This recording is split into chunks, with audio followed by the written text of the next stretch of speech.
जय श्री राम, श्री भैरव धाम सरकार की जय। भक्तों, आज का हमारा विषय है कि सीताराम नाम जप कैसे करें, क्या नियम है और ये कितने समय बाद अपना परिणाम देता है और इससे क्या लाभ होते हैं और किस स्थिति में हमें सीताराम जप करना चाहिए और किस समय करना चाहिए। ऐसे प्रश्नों के जवाब आज आपको इस वीडियो के माध्यम से हम देंगे और कई सारे अनुभव भी हम आपको बताएंगे राम नाम जप के। सबसे पहले मैं आपको बता दूं कि यदि आप सात्विक भोजन करते हैं और श्री राम नाम में आपकी बहुत अच्छी आस्था है, आस्था का मतलब होता है कि हमारे मन में जो सबसे ज़्यादा नाम स्मरण होता है, जैसे मान लो कोई देवी का उपासक है तो उसके मन में ज़्यादा से ज़्यादा उच्चारण जो है वो देवी के नाम का होगा। अगर कोई हनुमान जी का साधक है या हनुमान जी का उपासक है तो वो हनुमान जी का ज़्यादा से ज़्यादा नाम लेगा। तो इसमें कोई बुराई नहीं है, आप जिसके उपासक हैं उसका जप करिए। लेकिन राम नाम मंत्र एक विशेष मंत्र है, इसको तो कोई भी जप कर सकता है, कोई भी, इसमें कोई भी रोग या कोई भी कहीं कोई दिक्कत नहीं है। ये राम नाम जप की महिमा तो अपरंपार है। आज हम बात करेंगे कि इस राम नाम रूपी मंत्र का जप कैसे करना है और कितनी बार करना है। तो सबसे पहले मैं आपको बता दूं कि जो राम नाम जप करते हैं उनका व्यवहार एक तो बहुत अच्छा होना चाहिए, नम्र व्यवहार होना चाहिए, स्वभाव उनका थोड़ा सा शांत होना चाहिए। क्रोधी स्वभाव के व्यक्ति या तामसिक गुणों के या तामसिक प्रवृत्ति जो आपकी होगी, तो ऐसे लोगों को सीताराम जप में भी कहीं ना कहीं उन्हें कष्ट होता है। तो कोशिश करिए कि पहले अपना स्वभाव जो है वो सरल बनाइए, क्योंकि रामचरितमानस में लिखा है, निर्मल मन जन सो मोह पावा, मोह कपट छल छिद्र न भावा। यानी उन्होंने स्पष्ट कहा है कि निर्मल मन जन, यानी हमें अपने मन को थोड़ा सा निर्मल बनाना है। और जब निर्मल और सरल मन होता है तो भक्ति भी उतनी ही अच्छी और उतना ही मन लगता है भक्ति में भी। तो मैं आपको बता दूं कि राम नाम जप का वैसे तो कोई मुहूर्त नहीं है कि आप किस मुहूर्त में करें, कभी भी करें। लेकिन मैं आपको बता दूं, राम नाम जप के लिए सबसे अच्छा समय होता है ब्रह्म मुहूर्त, यानी सुबह 4 बजे के बाद। 4 बजे आप अपनी दैनिक क्रियाओं से निवृत्त हो जाएं, स्नान ध्यान करें। उसके बाद आपको क्या करना है, बस ये सुनिए ध्यान से। सबसे पहले आपको एक आसन बिछानी है, और वो भी जहाँ आपका पूजा स्थल बना हो, जहाँ मतलब आपका मंदिर हो, जहाँ आपके भगवान बैठे हो, वहाँ पर आपको एक आसन छोटी सी बिछा लेनी है जिस पे आप बैठ सकें आराम से। एक आसन बिछा लीजिए और आपको जो सामग्री लेनी है सबसे पहले मैं आपको वो बता दूँ। एक तो आसन हो गई जिस पे आप बैठेंगे, उसके बाद आपको एक पंचपात्र लेना है। देखिए पंचपात्र ये मैं दिखा रहा हूँ, इसमें एक ये जल के लिए छोटा सा पात्र है, इसमें एक छोटी सी चम्मच भी है जिससे हम आचमन करते हैं, और इससे आप आचमन करें। उसके बाद एक छोटी सी थाली हो, ये छोटी सी जो प्लेट है इसमें भी एक छोटी सी और कटोरी है जिसमें हम प्रसाद रख सकते हैं और ये जल रख सकते हैं। और ये पूरा पंचपात्र हमारा तैयार है। ये पीतल का है तो ये आपके पास होना चाहिए, क्योंकि पीतल के जो बर्तन होते हैं उन्हें पूजा में शुद्ध माना गया है, इसलिए हमें इस प्रकार का या तो तांबे का ले लें या फिर पीतल का ये पंचपात्र आप ले लें। उसके बाद अब आती है आपके पास माला और गौमुखी। तो ये देखिए, ये मैं आपको बता रहा हूँ, ये जो है हरे कृष्णा कृष्णा कृष्णा हरे हरे, हरे राम राम राम हरे हरे।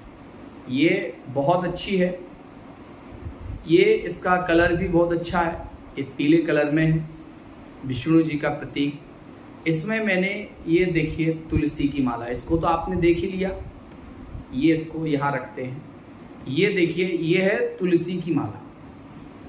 ये ओरिजिनल तुलसी की माला है। जहाँ से आप लें उनसे एक बार अच्छे से बता दें कि भैया मुझे ओरिजिनल चाहिए, भले ये महंगी मिले उससे कोई दिक्कत नहीं, लेकिन इसकी कीमत लगभग 40 से 50 रुपए है, इससे ज़्यादा नहीं होती है। तुलसी की मिल जाएगी और बहुत सुंदर ये माला है। इस पर लिखा भी है हरे राम, राम नाम ही लिखा हुआ है और ये 27 गुड़िया की है तुलसी।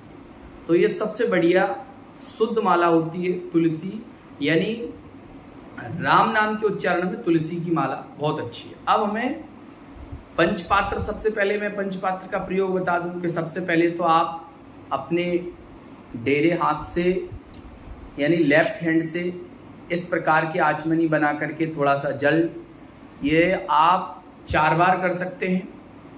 उसके बाद थोड़ा सा ऊपर हाथ धो, थोड़ा सा मुंह में डालें और अपनी आसन पर छिड़कें। इस प्रकार अपनी शुद्धि कर लें। चाहे फिर आप नहा के बैठे हो उससे कोई मतलब नहीं, लेकिन ओम केशवाय नमः, माधवाय नमः, नारायणाय नमः, ओम गोविंदाय नमो नमः, इस प्रकार के ये 2-3 मंत्र बोले जाते हैं। तो इस प्रकार आप कर सकते हैं। नहीं आता है तो कोई बात नहीं, केवल आप जल लीजिए, ऊपर छिड़किए, थोड़ा सा लीजिए, हाथ धोइए, थोड़ा सा मुंह में डालिए। इस प्रकार आप आचमनी और उस पर डाल दें, आसन पे कर सकते हैं। उसके बाद ये शुद्धता करने के बाद थोड़ा सा ध्यान लगाएं और ध्यान लगान जो मेडिटेशन है थोड़ा सा करिए, ध्यान लगाइए और अपने गुरु का स्मरण करिए, भगवान गणेश का करिए, अपने पितरों का करिए, सभी का थोड़ा सा ध्यान करिए। ध्यान का मतलब होता है हम ध्यान में अपनी आत्मा को बाहर निकाल के उन सभी से आह्वान करते हैं, उनसे प्रणाम करते हैं। तो इस प्रकार का थोड़ा सा नियम करिए। उसके बाद आपने ये जो पंचपात्र है इससे आपने पवित्र कर लिया और बीच बीच में कभी जैसे राम नाम जप करते हैं तो मोह आपका सूख रहा है तो ये इसीलिए रखा जाता है, तो हम इसका 2-3 चम्मच जितना चाहो उतना डाल सकते हैं। उसके बाद हम ये माला लेंगे और माला इसको गौमुखी में डालेंगे और यहाँ से ये देखेंगे किसमें से ये वाली उंगली यानी अंगूठे के पास वाली उंगली, ये ध्यान दें, ये इस प्रकार, ठीक है, ऐसे पकड़ेंगे और इस प्रकार की ये अंदर जाएगी माला ये। और अभी मैं बाहर से बता देता हूँ, देखिए यहाँ से ये सुमेरु यहाँ पकड़ेंगे और अब इसमें से ये तो बाहर चला जाएगा। इस प्रकार की आप आराम से इस प्रकार की आप कर सकते हैं। लेकिन अब ध्यान दें, जब ये माला पूरी हो जाए यानी इधर से ये माला इधर तक आ जाए सुमेरु तक, तो आपको सीधा नहीं जाना है, फिर इसको नाकना नहीं है, फिर यहीं पर इसको प्रणाम करके फिर पलट के फिर यहीं से चलना है और जब ये हो जाए तो फिर यहीं से चलना है। मतलब आपको पूरा राउंड में नहीं लेना है, बैक होके उधर ही से फिर बैक होना है, फिर जाना है ये। और इसको इस प्रकार हम ये गौमुखी में डालेंगे।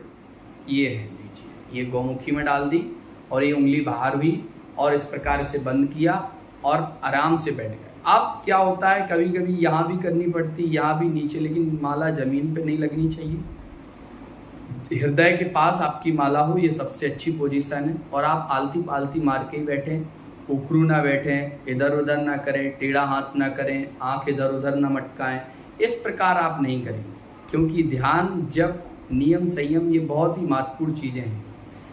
आप अगर इस प्रकार का करते हैं और ये गौमुखी को आप आराम से थोड़ा आंख बंद कर लें और आंख बंद करके सीधा मन से और वाणी से, और संभव हो तो तुलसी के माला से आप उच्चारण कर सकते हैं, सीताराम सीताराम सीताराम, यानी इस प्रकार के आप बोल भी सकते हैं, कोई दिक्कत नहीं। क्योंकि मानसिक जप भी होता है जिसमें ओठ भी नहीं हिलाए जाते हैं, लेकिन ये जप जो होता है तुलसी की माला से, राम नाम रूपी जप आप उच्चारण के साथ भी कर सकते हैं, कोई दिक्कत नहीं। तो आप इसको सीताराम सीताराम करिए, बस एक ही मंत्र, या तो राम रामाय नमः, लेकिन सबसे बढ़िया सीताराम सीताराम सीताराम, इस प्रकार आप करिए, ठीक है। अब बात करूं थोड़े से जो वस्त्र हम पहनते हैं उसके बारे में। तो जब आप राम नाम जप के लिए आसन पर बैठें तो अचला लगा लें या धोती पहन लें, जो पंडित लोग लगाते हैं, पहनते हैं, या तो फिर कोई आपके पास गमछा हो वो लगा सकते हैं। और कोशिश करो लाल या पीला हो, लाल या पीला हो बहुत अच्छा होगा। यहाँ आप कुर्ता पहन सकते हैं, नहीं हो तो कोई पंचा ऊपर से ओढ़ सकते हैं, राम नाम की तौलिया भी ओढ़ सकते हैं, वो आपका है। पूजा के लिए आप ले लीजिए, कोई दिक्कत नहीं। तो ये था राम नाम जप के नियम कि आप इस तरीके से बैठें, और ये आचमनी माला ये सब हमने बता दिया। अब मैं आपको बताऊं कि ये जो राम नाम की महिमा है ये बड़ी ही अद्भुत है। एक बार मैं एक संत से मिला और बड़े ही अद्भुत संत थे। उनसे तो मिलना लोगों को ऐसा लगता है कि मतलब ये समझो कि आप जब वहाँ पहली बार तो पहुँच ही नहीं पाओगे, क्योंकि आपको पता होगा कि जो अद्भुत संत होते हैं उन तक तो पहुँचना ही बहुत कठिन है। सीताराम दास जी महाराज उनका नाम था, सीताराम दास जी कहते थे। तो क्या है कि उनका एक स्वभाव था कि कोई उनके पास आए तो उसको वो कभी कभी डंडे से पीट देते थे, और जो उनके डंडे से पिट गया उसका कल्याण हो गया। मतलब समझ लो कि उसकी तो किस्मत खुल गई। मतलब वो पीट के आशीर्वाद देते और किसी को अपने पास नहीं आने देते, भगा देते थे। अगर ज़्यादा गुस्सा आ गया तो क्रोध में उल्टा सीधा भी बोल देते थे। मतलब बड़ा ही तेज उनके चेहरे पर। अब उनसे प्रार्थना की गई कि प्रभु एक कोई मार्गदर्शन दो, अपना आशीर्वाद दो, सभी भक्तों का कल्याण हो। तो उन्होंने एक ही चीज़ बताई थी सभी भक्तों को, मैं भी मेरे साथ जो भी थे उन सबको कहा, और वो काफ़ी दूर बैठे थे। हम लोग तो वैसे भी डर रहे थे क्योंकि वो तो रखे ही रहते थे एक डंडा, और जंगल में उनका आश्रम है, तो क्रोध आ जाए तो एक दो डंडे भी दे देंगे या तुम्हें भगा देंगे, उल्टा सीधा बोल देंगे। अपने पास नहीं आने देते। लेकिन दूर से ही जब लोगों ने हाथ जोड़ के निवेदन किया तो उन्होंने कहा कि देखिए आप अभी ये जो बल्ब जलते हैं ना यहाँ वहाँ लाइट के, ऐसे बल्ब जलते हैं, लेकिन ये जलते कहाँ से हैं ये पता होगा। इसका पावर हाउस तो है कहीं ना कहीं, वो पावर हाउस है सीताराम नाम जप। उन्होंने केवल एक ही बात कही कि आप ये बल्ब से जुड़ने से अच्छा सीधा पावर हाउस से जुड़ो। कहाँ भटक रहे हो आप, इनकी पूजा उनकी पूजा, किसकी पूजा। बोले आप तो केवल सीधा पावर हाउस से जुड़ जाइए, जहां से संसार को करंट मिल रहा है वहां से आपको भी मिल जाएगा। आपको यहाँ वहाँ क्यों जरूरत है किसी कहीं जाने की। उनने कहा केवल अगर आपको सब कुछ चाहिए तो आप तो सीताराम नाम का जप करिए, दुनिया में इससे बड़ा कुछ भी नहीं। तो हमने तो ये भी सुना था कि राम जी ने कहा कि मोर वचन चाहे पड़ जाए फीका और संत वचन पत्थर की लीखा। मतलब संतों का वचन तो पत्थर का लेख है, मिट ही नहीं सकता। तो मैंने भी कहा प्रभु इससे अच्छा क्या है।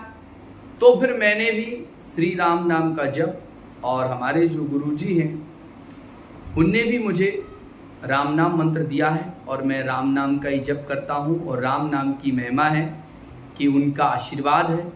उनके आशीर्वाद से देखिए ये नहीं होता कि परमात्मा आपको आशीर्वाद के साथ आपको धन दौलत दे दे, ये नहीं है। धन तो ये भी है कि आप परिवार के साथ सुख शांति से रह रहे हैं, ये भी धन दिया उन्होंने। ये भी तो धन हो सकता है कि आपके घर में कोई गंभीर बीमारी से बीमार नहीं हो रहा, वरना लाखों रुपए आपका बिजनेस बर्बाद हो जाएगा। तो कहीं ना कहीं परमात्मा कई अवस्थाएं हमारी अच्छी बनाए रखे है, कई समस्याएं हमारे घर में नहीं आने दे रहा है। तो इससे बड़ी कृपा और क्या चाहिए। धन क्या होता है, कहीं ना कहीं आप इस चीज का विशेष ध्यान दें कि ईश्वर की कृपा हम पर अनवरत बरसती है। कई जगह हम गलतियां करते हैं, उनको वो सवाल लेते हैं, बस यही धन है। तो हम इस चक्कर में ना रहें कि ईश्वर हमें डायरेक्ट कहीं से धन दे जाएगा या हमारे बहुत बड़े बड़े कोई कंपनी बिजनेस व्यापार चलेंगे, ऐसा नहीं है। आपके घर में सुख शांति होगी, आपके घर में बीमारी नहीं आएगी, आप किसी बड़े झमेले में नहीं फंसेंगे। यही धन है, यही परमात्मा की कृपा है, और क्या चाहिए। तो राम नाम की महिमा बहुत अद्भुत है, इसका तो वर्णन जितना किया जाए उतना कम है। इसीलिए जो भी भक्त, अगर आपके मन में थोड़ा बहुत भी भगवान श्री राम के प्रति प्रेम है, तो आज से मेरी इस वीडियो को देखकर आप प्रतिदिन 1 माला 2 माला 3 माला आप जप तो शुरू करो। जितना आप ज्यादा जप करोगे उसका पावर उतना ही आप पर बरसने लगेगा। हर काम फायदे के लिए नहीं किया जाता, हर काम में आप फायदा मत देखो, क्योंकि परमात्मा ने कहा है आप तो केवल जुड़ के तो देखो। आप मन तो लगाओ। पहली बात तो लोगों का मन ही नहीं लगता। पूजा की बात कहने से तो हमारे जैसे तो यहाँ हजारों विद्वान आपको यूट्यूब पे समझा रहे होंगे, लेकिन नहीं, बस मेरा तो सभी से यही निवेदन है कि आप श्री राम नाम से जुड़िए, राम नाम का जप करिए। फिर अगर आपके साथ कुछ अच्छा होता है, आपको जीवन में सुख शांति आती है, आपको अच्छा फील होता है, तो अपना अनुभव भी शेयर करिए। तो मैंने आपको आज बताया कि राम नाम जप कैसे करते हैं, और राम नाम की महिमा के उदाहरण तो मैं आपको बहुत दे सकता हूँ, लेकिन ये वीडियो बहुत लंबा हो जाएगा। ऐसा मैं फिर कभी आपको एक एक से अनुभव बताता रहूँगा। आज इतना ही है कि आपको मैंने जो बताया है कि पंचपात्र आपके पास होना चाहिए। ये पीली जो गौमुखी है ये भी होना चाहिए गौमुख, और ये आपके पास माला भी होना चाहिए। अगर आप ऐसी जगह रहते हैं जहाँ पर ये सामान उपलब्ध नहीं हो सकता, तो आप हमारे स्क्रीन पर जो कॉन्टैक्ट नंबर दिया गया है इस पर आप कॉल कर सकते हैं। तो हम आपको आपके एड्रेस पर पार्सल करवा सकते हैं। जो भी इसका उचित चार्ज होगा वो आपसे ले लिया जाएगा।